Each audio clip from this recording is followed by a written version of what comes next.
Hello, and welcome to the Practical World podcast. This is your guide to actionable insights and strategies for employees and salarymen. In each episode, we cover a variety of topics, from productivity hacks and financial tips to work-life balance and personal growth. Our mission is to equip you with practical tools to enhance your professional journey. Let's dive in and discover the benefits waiting for you in the practical world. This is the real world. This is the Practical World podcast.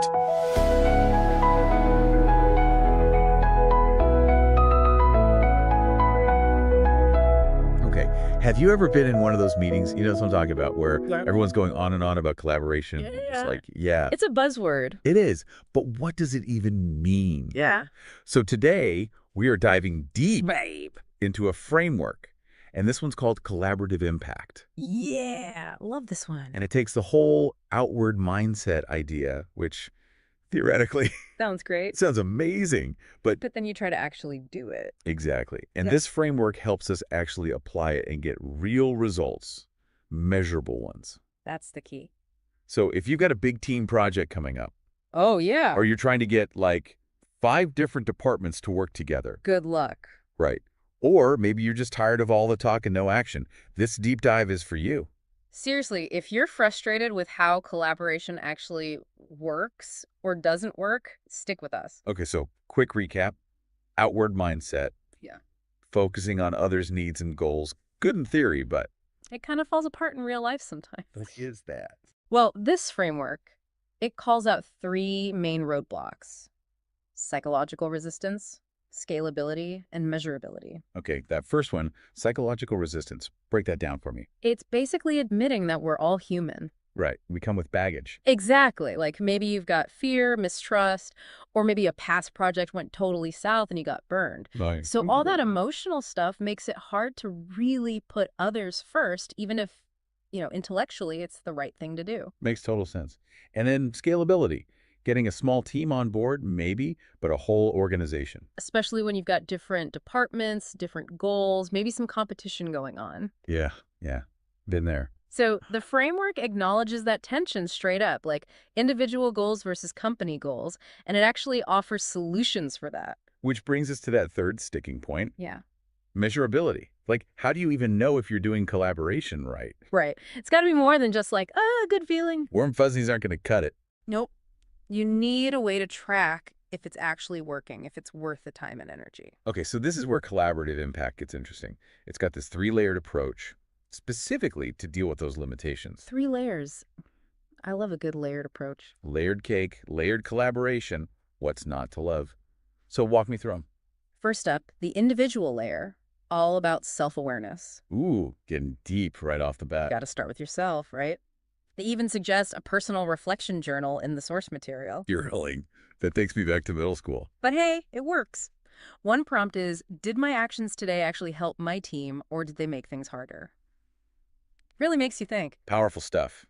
Okay, but obviously work isn't a solo sport. Yeah. So how does this whole thing address how we interact with, other humans? That's the interpersonal layer, and it's about building trust, making sure everyone's on the same page. Gotta be singing from the same sheet music. Right. One tool they suggest is regular feedback loops. Love a good feedback loop. And the question they specifically say to ask your colleagues is, what can I do differently to help you succeed? It's like, instead of assuming you know what's best for them, you're actually asking. You're making it a conversation. And that makes a huge difference. Okay. Love the individual, love the interpersonal, but we both know sometimes it's the company culture itself. Oh, the dreaded company culture. That works against collaboration, even if you've got good people. Absolutely. It can totally sabotage your efforts. So does this framework have anything to say about that? It does. That's where the organizational layer comes in. This is about shifting the entire way the company works from the ground up. Whoa, that's ambitious. It is. They talk about integrated KPI design. KPI, key performance indicator, for folks who aren't biz speak fluent. Thanks for the translation. But the idea is you change how you measure performance to actually reward collaboration. So not just individual achievements. Nope. It's got to be about how the team does as a whole. Makes sense. Because if your bonus depends on your colleagues' success, you're going to pay more attention to them. You're going to want to help them shine. Okay, I see how those 3 layers are like directly targeting those roadblocks we talked about. It's a very deliberate system. But how do they actually play out in real life? That's where the 4 pillars of collaborative impact come in. 4 pillars. Okay, hit me with pillar number 1. Empathy in action. And it's not just about feeling bad for someone who's struggling. It's about actually doing something. Put your empathy where your mouth is, basically. Exactly. The source gives this example of a project manager notices a teammate's drowning in deadlines, and instead of just saying, oh, that sucks, they proactively shift some tasks around to help out. Okay, so it's not passive empathy. It's active, like taking action to actually make a difference. Spot on. And that leads us to pillar number 2, behavioral triggers. Triggers. Like what? I snap my fingers and suddenly everyone's collaborative. Haha, not quite. It's more about using small cues, little things built into your workflow to encourage that outward mindset. Okay, so like almost like a reminder. Kind of. They give the example of adding a specific question to every meeting agenda. So it's automatic. Yep. Something as simple as, how will this decision affect the other teams? So you're baking that collaborative thinking right into the process. And it becomes a habit instead of an afterthought. Smart. Okay, pillar number 3, what we got? Accountability culture. Ooh, that can be a tricky one. It can, but they're not talking about the blamey kind of accountability. Because nobody likes a blame thrower. Exactly. It's about making sure everyone feels responsible for their impact on others. But like in a supportive way. Exactly. They mentioned this tool called impact assessments where teams can give each other feedback, but anonymously. Ooh, anonymity, that's key. Because then people can be honest without worrying about like hurting feelings or causing drama. Yeah, you get the real deal. And it creates a safer space for improvement. Okay, we're on a roll. Bring on pillar number 4. This one is all about making this framework work not just for one team, but across the entire organization. Ah, so it's not just a pocket of collaboration, it's company-wide. Right. This one's called scalable implementation. So think things like cross-department workshops, shared resources, anything to get everyone on the same page. So everyone's singing from the same hymnal, as you said earlier. Exactly. It's got to be a united front. All right, we've got the layers, we've got the pillars. This is starting to feel like a real system. It's robust. But hold on, back at the beginning, we talked about measurability. Ah, yes. Can't forget that. How does collaborative impact actually measure all this good stuff? That's where it gets really innovative. Lay it on me. They've created specific tools to measure how successful collaborative efforts are. Tools, I love tools. We all love tools. This isn't just about feeling good anymore. It's about data. Hard numbers, evidence. Yes. Give me the data. Okay, give me the data. What are these tools? First up, the Collaborative Impact Score, or CIS for short. Catchy. It's like a credit score, but for teamwork. I like it. So, like, how collaborative are you? Exactly. It takes into account things like peer feedback, how often teams hit their goals, even employee satisfaction surveys. So it's not just about getting the work done. It's about how people feel about the process. It's about the whole experience. Okay, what's next in our toolbox? This one's cool. It's called the Behavioral Heat Map. A heat map. I love a good visualization. Imagine being able to see where collaboration is breaking down, like literally see it. Oh, that would be so helpful. It shows you where people are exhibiting outward mindset behaviors and where inward mindset is more common, so you can target your efforts. It's like an X-ray for teamwork. I love that analogy. You can see the friction points. And then you can address them before they become big problems. Okay, third tool, tell me more. Reciprocity tracking app. This one lets employees log when they do something collaborative. So, like, helping a colleague, sharing knowledge, going the extra mile. Yeah, all those good things. But here's the clever part. It also tracks if those actions are reciprocated. Whoa, so you can see if it's a two-way street. Exactly. Is that spirit of helping each other out actually flowing both ways, or is it one-sided? Because one-sided gets exhausting fast. It can lead to burnout and resentment. And then nobody wins. Exactly. But this app, it helps create a more sustainable culture. Okay, this is seriously blowing my mind. We have data for everything else. Right. Sales, website traffic, you name it.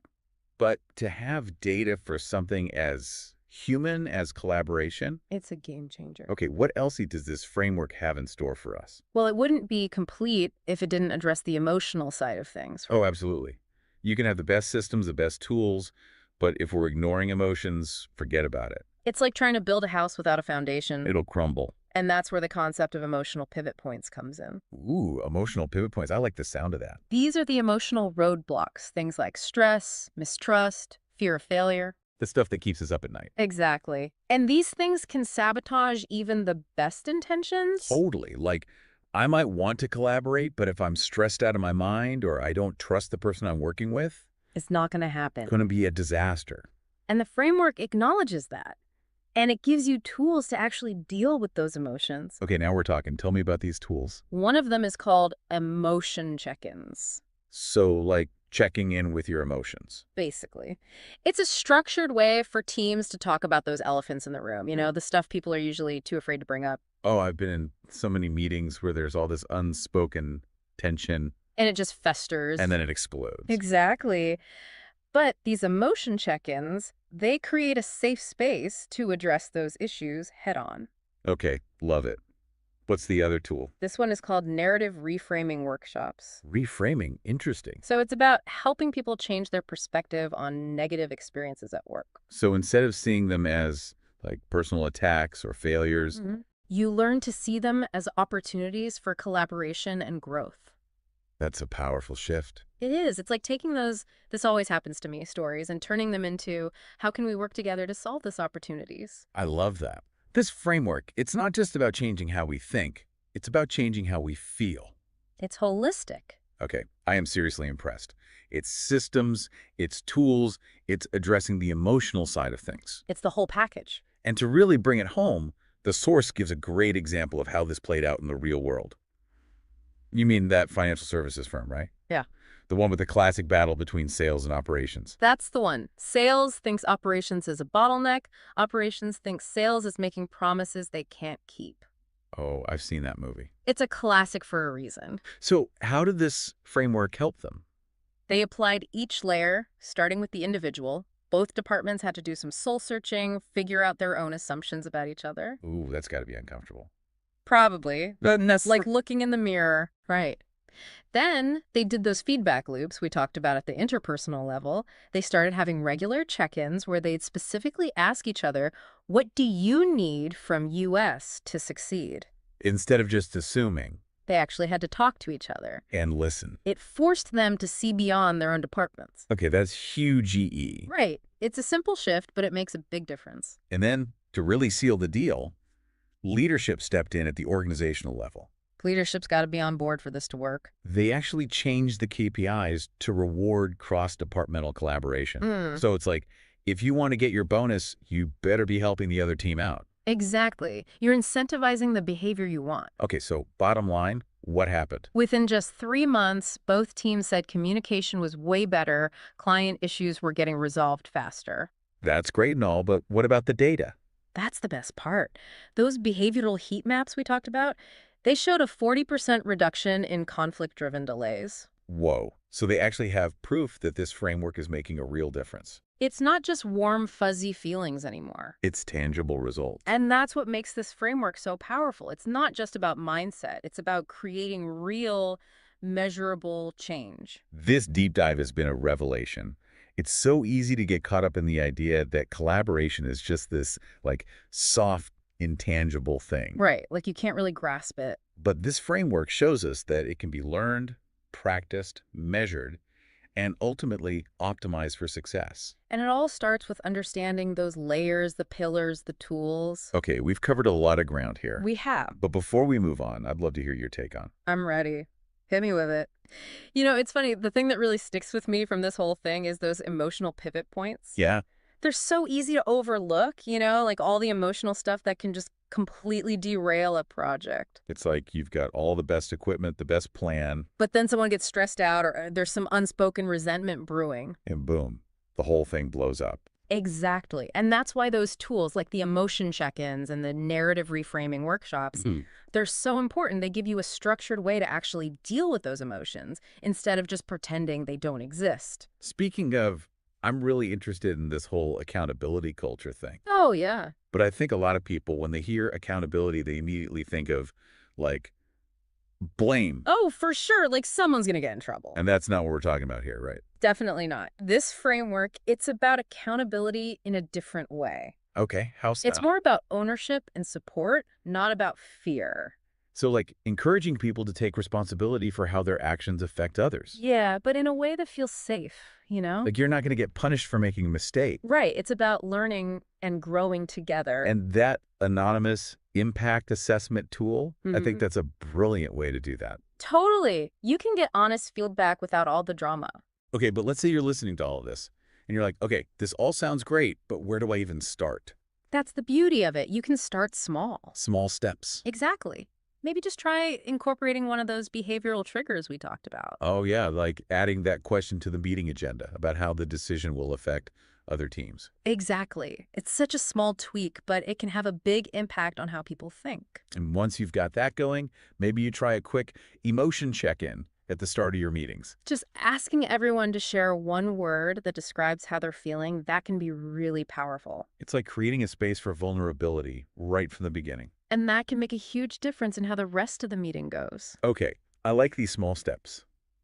But this framework, it's not just for traditional workplaces. No, definitely not. Like, I could see this being used in community groups, nonprofits, even families. Absolutely. I mean, collaboration is about understanding that we're all interconnected. We're all in this together. Exactly. And that we can achieve so much more when we work together towards a common goal. It's like that African proverb, if you want to go fast, go alone. If you want to go far, go together. I love that. Okay, one thing that keeps coming back to me is this idea of narrative reframing. We talked about it at the individual level. Like changing how we think about our own experiences. Right. But could it also be applied at an organizational level? Ooh, that's interesting. And I think, yeah, totally. Because organizations have narratives too, right? Like we're the disruptors or we're the best in the business. Those stories we tell ourselves about who we are. Exactly. And those narratives can be really powerful. They shape the whole culture of the organization. But sometimes those narratives become outdated. Or they no longer serve the organization's goals. It's like you've outgrown a pair of shoes, they used to fit great, but now they're just pinching your toes. Perfect analogy. And that's where organizational narrative reframing comes in. It's about challenging those old assumptions, those stories that might be holding the organization back. And creating a new story. A story that's more aligned with where you want to go. So maybe instead of we're the industry leader, it becomes we're the most collaborative and innovative team in the industry. Exactly. It's about finding a narrative that inspires people. And that guides your actions. Because it's not just about words, it's about aligning your actions with that new story. So if you're saying you're all about collaboration, you better actually be collaborative. Your systems, your processes, everything needs to reflect that new narrative. This whole conversation keeps coming back to leadership. Leadership is crucial. Because it's one thing to implement a framework, but if the leaders aren't on board... If they're not walking the talk, it's not going to work. Exactly. So what does it look like for a leader to really walk the talk when it comes to collaboration? Well, first and foremost, they need to be active listeners. Really listening to what people are saying. And creating a space where people feel comfortable sharing their ideas, even if those ideas are different from the leaders. It's about creating that psychological safety we talked about earlier. So people feel like they can speak up without being punished for it. And that requires leaders to be humble. To be open to feedback. And to be willing to admit when they're wrong. Because nobody's perfect. And it's about celebrating those different perspectives, encouraging healthy debate. Because that's where the best ideas come from. Not from everyone agreeing with the boss all the time. Exactly. Leaders need to create opportunities for collaboration, break down those silos between departments. Get people working together towards a common goal. And then celebrate those successes. When teams achieve something great together, make a big deal out of it. Show people that collaboration is valued, that it leads to real results. Okay, let's zoom back in on those emotional pivot points for a minute. Those tricky emotions. The source mentions stress, mistrust, resentment, all the fun stuff. The stuff that's always present in a workplace. Exactly. And those emotions, they can be contagious. Like if one person's stressed out, it can spread to the whole team. Totally. So the framework gives us tools like emotion check-ins and narrative reframing workshops, which are great for structured settings. But are there other things, maybe more informal things, that teams can do to create a more psychologically safe environment? I think it starts with cultivating empathy. Understanding where other people are coming from. Yeah, and creating a space where people feel comfortable expressing their emotions. Like, it's okay to not be okay all the time. Exactly. And that starts with really listening to each other. Not just hearing the words, but actually paying attention to the emotions behind them. Noticing the body language, the tone of voice. And asking clarifying questions. To make sure you really understand. It's about showing that you care about the person, not just the task at hand. Because that human connection, that's the foundation of real collaboration. Okay, I want to shift gears for a moment and talk about that reciprocity tracking app. Oh, yeah, that one's fascinating. This idea of not just tracking acts of collaboration, but also how those actions are reciprocated. It's like a mirror showing you the flow of support within the team. And I think the data from that app could be really eye-opening. For sure. Imagine being able to see who's constantly stepping up to help others. And who might be, unintentionally holding back. Or maybe not even realizing that they're not pulling their weight. Exactly. It could help teams identify those unsung heroes. The people who are always going above and beyond. And it could also help individuals become more aware of their own behavior. Like, are they giving as much as they're receiving? Or is there an imbalance there? And it could be really motivating to see how your actions are actually helping others. It's like you get to see the positive impact you're making. And that can be a really powerful motivator. It taps into that intrinsic reward of collaboration. The feeling of being part of something bigger than yourself. And knowing that you're making a difference. Okay, let's talk about the nitty-gritty of implementing this framework. How to actually make it happen.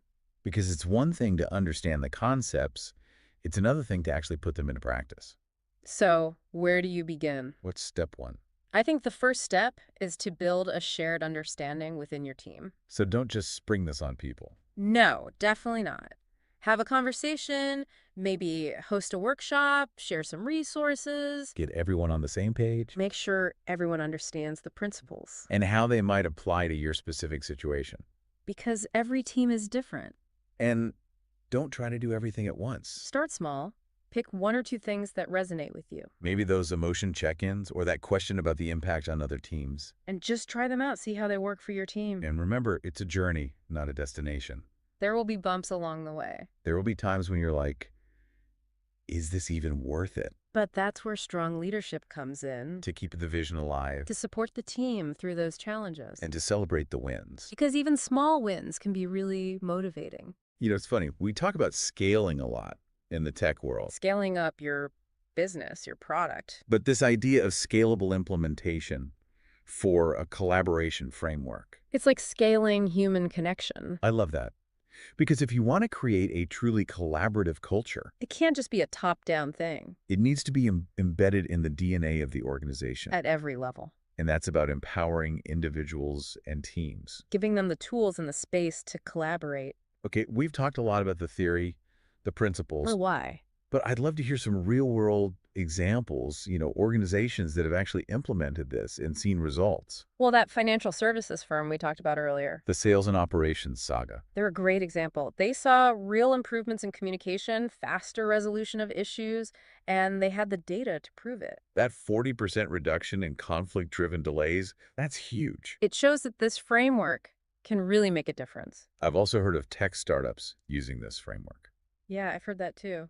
In seeing amazing results, increased engagement, improved morale, more innovation. It's really inspiring. It's easy to get cynical about workplace culture stuff. Oh yeah, it can feel like a lot of talk.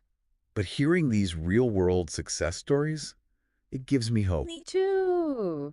It shows that positive change is possible. Even in complex organizations. With all their messy human dynamics. It seems like this framework really addresses that frustration that a lot of people feel. What frustration? That feeling of collaboration being imposed from above. Oh yeah, like it's some kind of corporate mandate. But this framework feels different. It's not about forcing people to collaborate. It's about giving them the tools and the language to do it effectively. Exactly. It's about empowering people. And creating a culture where collaboration is truly valued. Okay, I want to circle back to leadership for a minute. Always important. We talked about the importance of leaders walking the talk. But what does that actually look like in practice? Well, I think active listening is key. Really tuning in to what people are saying. And creating a space where people feel safe to share their ideas, even if those ideas are different from the leaders. It's about letting go of the need to always be right. And being open to learning from others. And it's about celebrating those different perspectives. Encouraging healthy debate.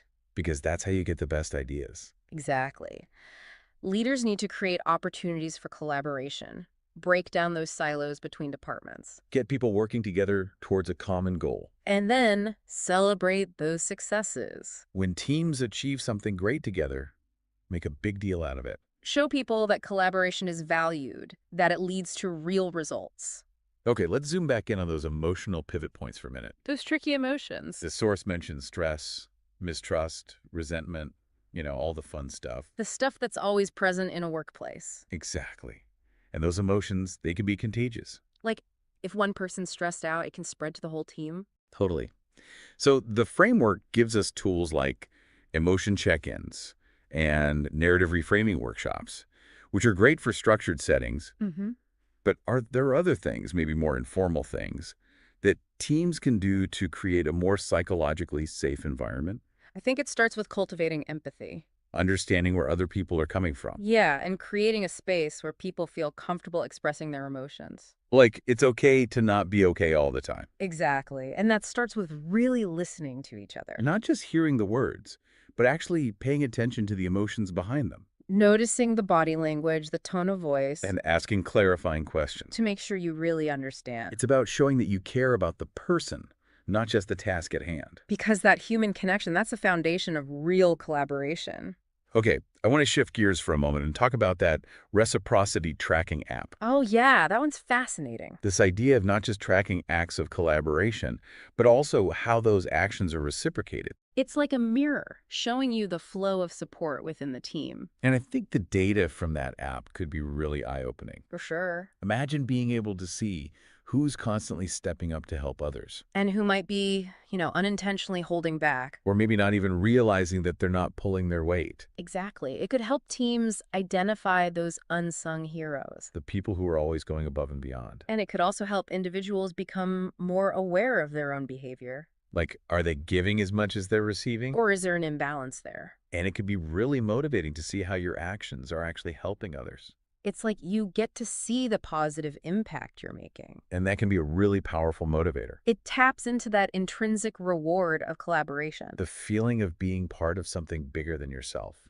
And knowing that you're making a difference. This app also seems like a great way to celebrate those collaborative behaviors, not just identify areas for improvement. Oh, totally. It's about shifting the focus from what are you doing wrong to what are you doing right? Exactly. Which is so important for building morale and motivating people to keep doing their best work. Imagine receiving a notification that says, hey, your colleague just wanted to let you know how much they appreciate your help on that project. You rock. It's such a small thing, but it could really make someone's day. And it reinforces those positive behaviors, creating a virtuous cycle. Okay, let's talk about actually putting this framework into practice. Making it real. Because it's one thing to understand the ideas, it's another thing to actually do it. So where do you begin? I think the first step is to make sure everyone understands the framework. Don't just spring it on people. No, definitely not. Have a conversation, maybe a workshop, share some resources. Get everyone on the same page. Make sure everyone understands the principles. And how they apply to your specific team and situation. Because what works for one team might not work for another. And then, don't try to do everything at once. Pick one or two things to start with.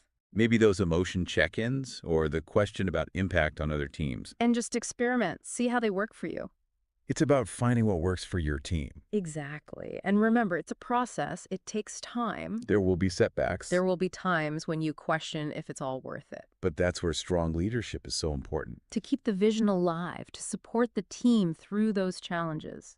It's funny, we talk about scaling a lot in the tech world. Scaling up your business, your product. But this idea of scalable implementation for a collaboration framework. It's like scaling human connection. I love that. Because if you want to create a truly collaborative culture, it can't just be a top-down thing. It needs to be embedded in the DNA of the organization. At every level. And that's about empowering individuals and teams. Giving them the tools and the space to collaborate. Okay, we've talked a lot about the theory, the principles. The why. But I'd love to hear some real-world examples, organizations that have actually implemented this and seen results. Well, that financial services firm we talked about earlier. The sales and operations saga. They're a great example. They saw real improvements in communication, faster resolution of issues, and they had the data to prove it. That 40% reduction in conflict-driven delays, that's huge. It shows that this framework can really make a difference. I've also heard of tech startups using this framework. Yeah, I've heard that too. And seeing amazing results, increased engagement, improved morale,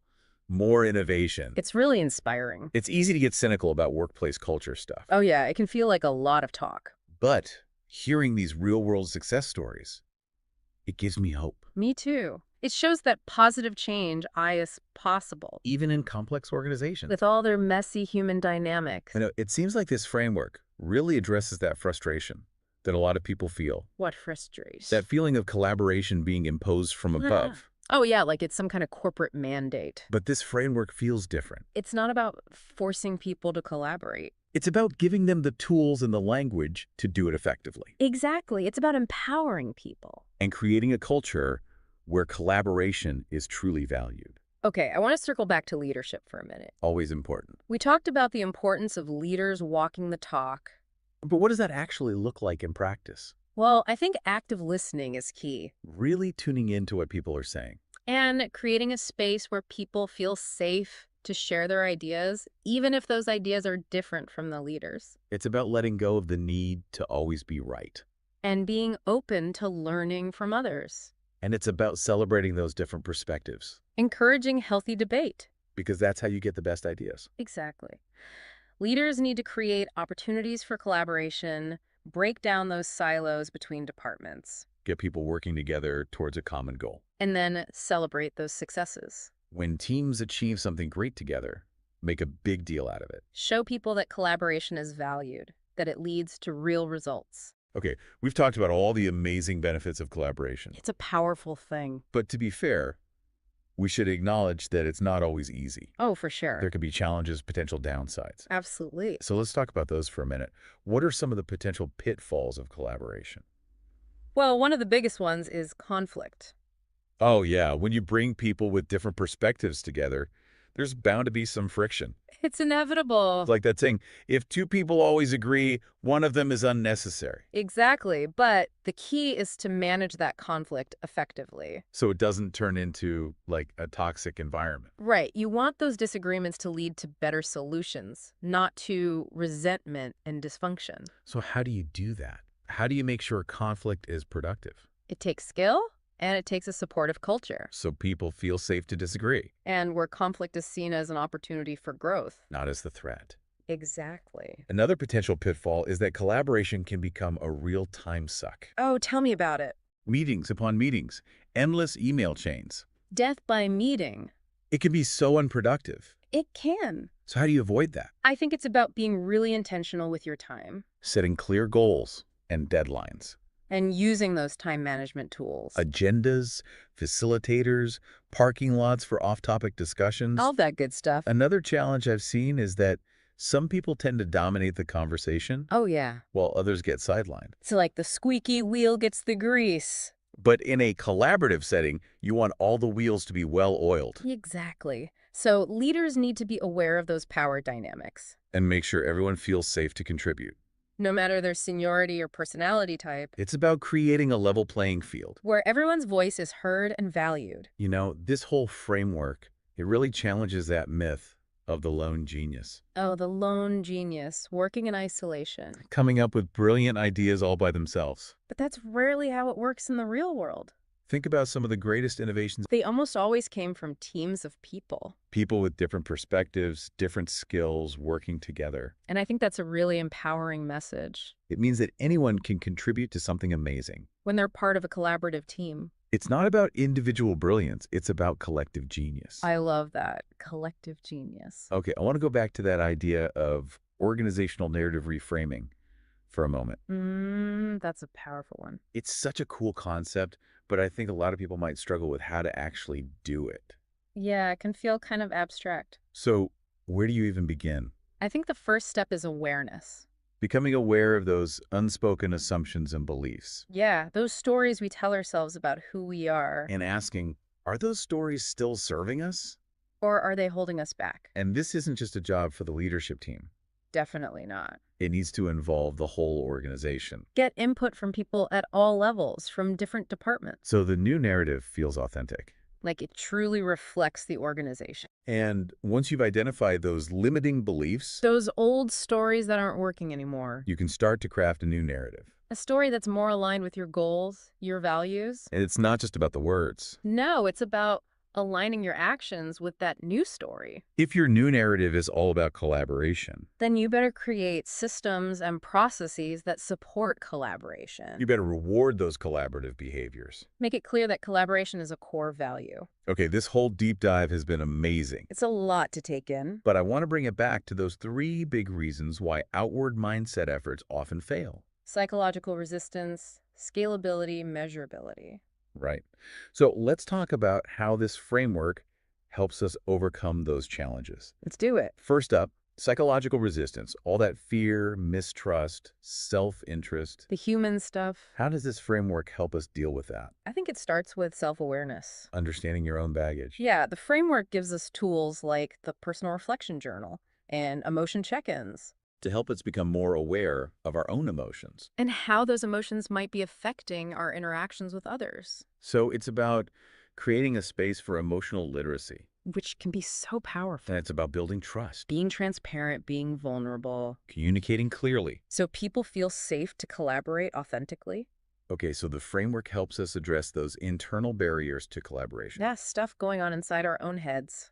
But what about the external barriers? How does it address the issue of scalability?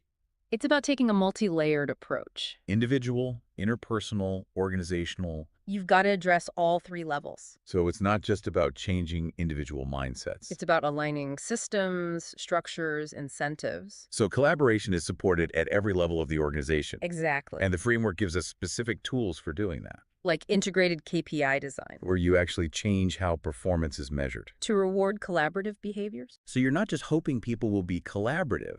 You're creating an environment that encourages it. It's about setting people up for success. And it's about creating a shared language around collaboration. So everyone on the same page. Using the same vocabulary. So collaboration becomes something concrete. Something you can actually talk about and measure. Which brings us to that final challenge.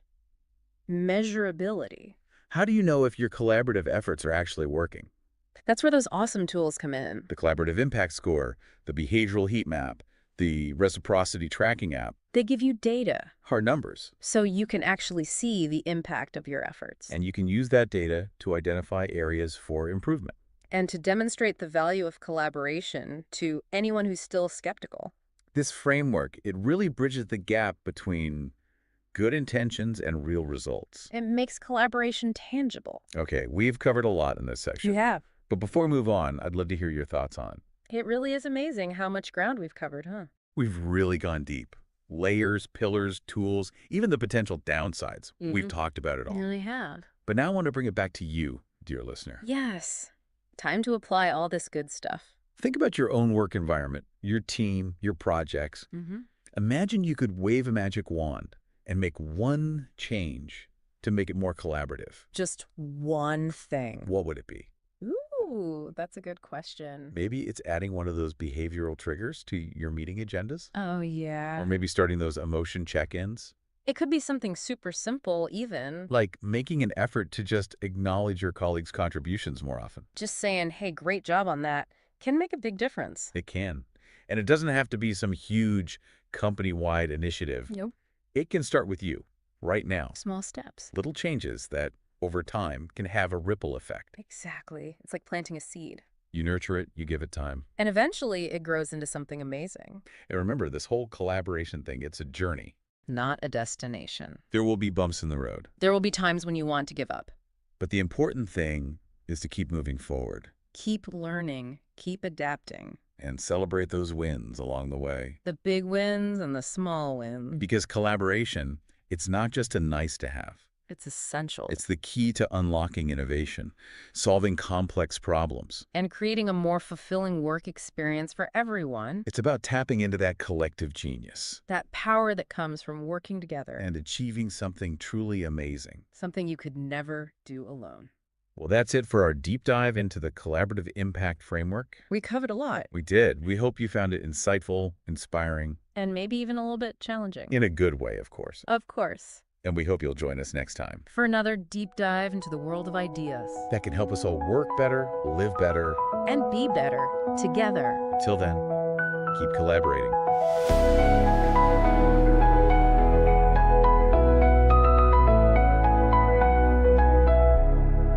Thank you for joining. This is the Practical World Podcast.